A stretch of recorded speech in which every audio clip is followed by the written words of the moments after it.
നമസ്കാരം, കൊട്ടാരക്കര മീഡിയയിലേക്ക് സ്വാഗതം. ഡെങ്കിപ്പനി വ്യാപനം തടയുന്നതിനായി കൊതുകുകളെ പിടിച്ചു നൽകുന്നവർക്ക് പാരിതോഷികം പ്രഖ്യാപിച്ചിരിക്കുകയാണ് ഒരു നഗരം. ഫിലിപ്പൈൻസിലാണ് സംഭവം.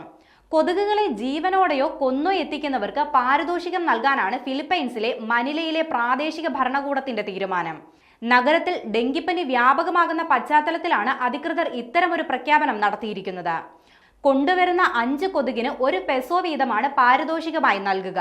ഇത്തരമൊരു അപൂർവ പ്രഖ്യാപനത്തിലൂടെ കൊതുക് പരത്തുന്ന പകർച്ചവ്യാധികളെ തടയേണ്ടതിന്റെ പ്രാധാന്യം ജനങ്ങളെ ഓർമ്മിപ്പിക്കുമെന്നും കൊതുക് നശീകരണ പ്രവർത്തനങ്ങൾ ഊർജിതമാക്കുമെന്നും അധികൃതർ പറഞ്ഞു. എന്തായാലും അധികൃതരുടെ ഈ പ്രഖ്യാപനം പുറത്തു വന്നതോടെ കപ്പുകളിലും ചെറിയ പ്ലാസ്റ്റിക് പാത്രങ്ങളിലും കൊതുകുകളെ നിറച്ച് നിരവധി ജനങ്ങളാണ് പാരിതോഷികം വാങ്ങാനായി കാത്തു നിൽക്കുന്നത്. ജനങ്ങൾ കൊണ്ടുവരുന്ന ജീവനുള്ള കൊതുകുകൾക്കായി പ്രത്യേക ഡെത്ത് ചേംബറും പ്രാദേശിക ഭരണകൂടം ഒരുക്കിയിട്ടുണ്ട്.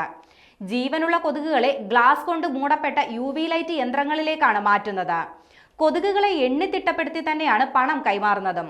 കുട്ടികൾക്കാണ് കൊതുക് പിടുത്തത്തിന് ഏറ്റവും ഉത്സാഹമെന്ന് മാധ്യമങ്ങൾ റിപ്പോർട്ട് ചെയ്യുന്നുണ്ട്. ലോകാരോഗ്യ സംഘടനയുടെ കണക്കുകൾ പ്രകാരം പടിഞ്ഞാറൻ പസഫിക് മേഖലയിൽ ഏറ്റവും കൂടുതൽ ഡെങ്കിപ്പനിയുള്ള രാജ്യം ഫിലിപ്പൈൻസ് ആണ്.